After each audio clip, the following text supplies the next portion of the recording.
प्यारे देशवासियों, नमस्कार। पानी अगर पीने का भी जनता को नहीं मिल सके तो फिर उस देश की सरकार से क्या उम्मीद लगाई जाएगी। आज पीने का पानी भी हमारा दूषित है। यानी 13 लाख सैंपल लिए गए थे पानी के देश भर से, और उनमें से करीब करीब 1.25 लाख के आसपास सैंपल फेल हुए हैं। जो बाकी बचे हैं उनमें भी पूर्णतया सारे के सारे सही नहीं पाए गए हैं, लेकिन करीब 1.25 लाख के करीब तो बिल्कुल फेल हुए हैं। क्या देश की सरकार को इसकी चिंता है? क्या देश के प्रधानमंत्री महोदय को इसकी चिंता है? क्या उनको है इसकी पीड़ा कि पीने का पानी, शुद्ध हवा, ये दो चीज़ तो भोजन से भी ज़्यादा ज़रूरी हैं। ये आम इंसान को भोजन से ज़्यादा ज़रूरी हैं, शुद्ध हवा सांस लेने के लिए और शुद्ध पानी पीने के लिए। ये दोनों का तो आपका धर्म बनता है प्रधानमंत्री महोदय।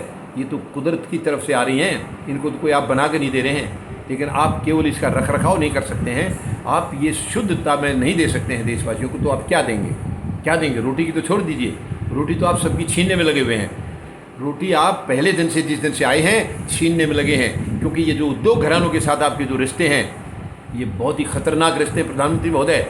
ऐसे रिश्ते सरकार में कभी होते नहीं थे। इतने गहरे रिश्ते कभी नहीं हुए थे पहले किसी के भी, जो आपके रिश्ते हैं। आप देश को क्या दे सकते हैं? जो 3 उद्योग घरानों के साथ आपके इतने क्लोज रिश्ते हैं, इतने नज़दीकी रिश्ते हैं, आप तो उन्हीं के होकर रह गए हैं। वो आपके और आप उनके।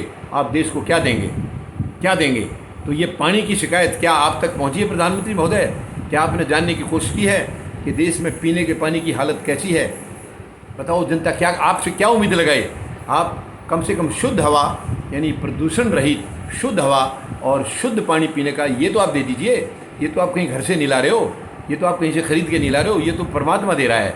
केवल आपको उसकी शुद्धता बना के रखनी है। क्या इतना काम भी नहीं कर सकते आप? आपने चारों तरफ गंदगी फैलाई है प्रधानमंत्री महोदय, लेकिन क्या ये 2 चीज़ तो शुद्धता से दे दो। ये दो तो नागरिकों का ये तो अधिकार है उनका। भोजन तो आप नहीं देंगे। भोजन के लिए तो अब जनता को लंबी लड़ाई लड़नी पड़ेगी, जो कि किसान लड़ रहे हैं और देशवासी भी उनके साथ खड़े हैं। आपने उनकी 2 रोटी छीनने का काम किया प्रधानमंत्री महोदय, लेकिन ये सपना आपका पूरा नहीं होगा। आपने सोचा था इस पूरे देश को गुलाम बनाएंगे, आधे लोग वैसे मर जाएंगे। क्योंकि जो अनाज आज 20-25 रुपये में जो आटा मिल रहा है किलो, वो आपको 100, 150, 200 तक आप पहुँचाना चाहते हैं, ताकि आधे आदमी तो भूख से मर जाएँ और बाकी बच्चे खुचे को आप गुलाम बना लेंगे। ये आपकी मंशा है, लेकिन ये मंशा कभी पूरी नहीं होगी प्रधानमंत्री महोदय। ये देश, इसमें मानता हूँ बहुत लोग गरीब हैं, गरीबी से नीचे हैं, वो भी आप लोगों की वजह से आप लोगों की वजह से हैं वो गरीब। आपने कभी भी गरीबी को दूर करने का कोई रास्ता नहीं ढूंढा, आपने गरीब को दूर करने का रास्ता ढूंढ रखा है। आप गरीब को दूर करते हैं, गरीबी को नहीं। लेकिन अब ये धांधलेबाजी और नहीं चलेगी।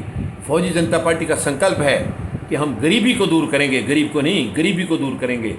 मैं वचन दे सकता हूँ पूरे भारतवासियों से, पूरे 140 करोड़ लोगों से, बहन भाइयों से, सबको वचन देता हूँ, जिस दिन फौजी जनता पार्टी की सरकार बन जाएगी, आपको देश में किसी भी किस्म का कष्ट नहीं रहेगा, कोई भी कष्ट नहीं रहेगा। क्योंकि ये संवैधानिक सरकार होगी, ये गरीबों की सरकार होगी, मजदूरों की सरकार होगी, जवानों की और किसानों की सरकार होगी।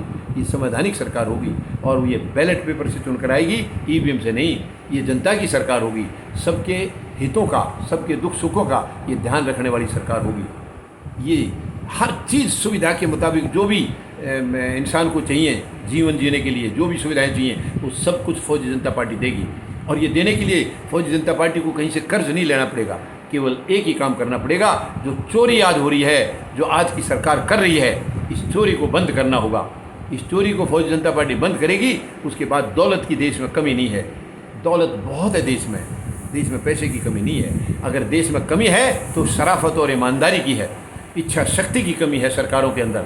सरकारों में ना शराफत है, ना ईमानदारी है, ना ही इच्छा शक्ति है कुछ करने की। ये चीज़ें सारी की सारी फौजी जनता पार्टी में है। फौजी जनता पार्टी में इच्छा शक्ति है, गरीब को, मजदूर को, जवान को, किसान को मजबूत देखने की इच्छा शक्ति है और उनके लिए कुछ कर गुजरने की इच्छा शक्ति है। यही हमें करना होगा और हमें एक्स्ट्रा कुछ करने की ज़रूरत नहीं है। केवल चोर बाजारी बंद करेंगे, इच्छा शक्ति जो ऑलरेडी है, और गरीब और मजदूर और जवान किसान के प्रति सच्ची भावना और सच्चा प्रेम फौजी जनता पार्टी का है, और यही देश को विश्व शक्ति बनाएगा।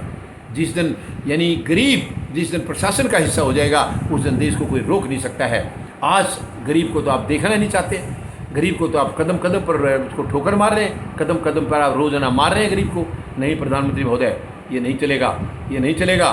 अब इस गरीब की गरीबी दूर होने का समय आ गया है, होना चाहिए। 74 साल में भी आज हमारे देश में गरीब हैं, तो क्यों उनकी गरीबी पर किसी सरकार ने ध्यान नहीं दिया है? क्योंकि आप देना नहीं चाहते, आप उनको गुलाम बना के रखना चाहते हैं। आप उनको बैसाखियाँ देते हैं, मुफ्त की कुछ चंद चीज़ें दे के आप बैसाखी दे देते हैं, और आप उनको कहते हैं कि दाल रोटी हम देते रहेंगे, हमारी वोट डालते रहो, क्योंकि वोट लेने से आपको अधिकार मिल जाता है देश को लूटने का। लेकिन नहीं, अब नहीं। अब वो गरीब, मजदूर, जवान और किसान सब समझ चुके हैं, प्रधानमंत्री महोदय, सब समझ चुके हैं कि इन्हें खुद खड़ा होना होगा, इन्हें खुद प्रशासन का हिस्सा बनना होगा, तब ये देश बचेगा। आपकी मानसिकता के लोग अब राजनीति में, उनके लिए कोई जगह नहीं रहेगी, तब ये देश बचेगा, तभी भारत मजबूत होगा, तभी भारत स्वच्छ बनेगा, मजबूत बनेगा और विश्व शक्ति बनेगा। इसकी फौजी जनता पार्टी ने जनता को वचन दिया है, इसके लिए पूरे देशवासियों को वचन दिया है। और हम देश की गंदगी को ख़त्म करेंगे। देश की संपत्ति देशवासियों के काम आएगी, चंद लुटेरों के काम नहीं आएगी।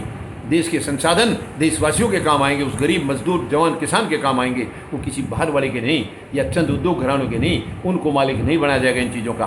देश की जनता इसकी मालिक है। 140 करोड़ लोग मालिक हैं। जो संसाधन हैं, जो देश में संपत्ति है, उसके 140 करोड़ लोग मालिक हैं। ना तो ये सरकार मालिक है, ना वो चंद उद्योग घराने। 140 करोड़ लोग मालिक हैं, और वो मालिकाना हक जब ये खुद भुगतेंगे उसको, तब इसको पता चलेगा देश को कि हाँ, आज देश मजबूत हो रहा है। आपके जुमलों से देश मजबूत नहीं होता। आपकी 56 इंच की छाती ने देश को दर्द दिया है। समय आ गया है अब 56 इंच को बाहर का रास्ता दिखाने का, अब 140 करोड़ लोगों से मेरा निवेदन है, मेरी अपील है, आप फौजी जनता पार्टी का हिस्सा बने और देश को महान शहीदों के सपनों के भारत का निर्माण करेंगे। हम देश को विश्व शक्ति बनाएंगे। धन्यवाद। जय जवान, जय किसान, जय हिंद।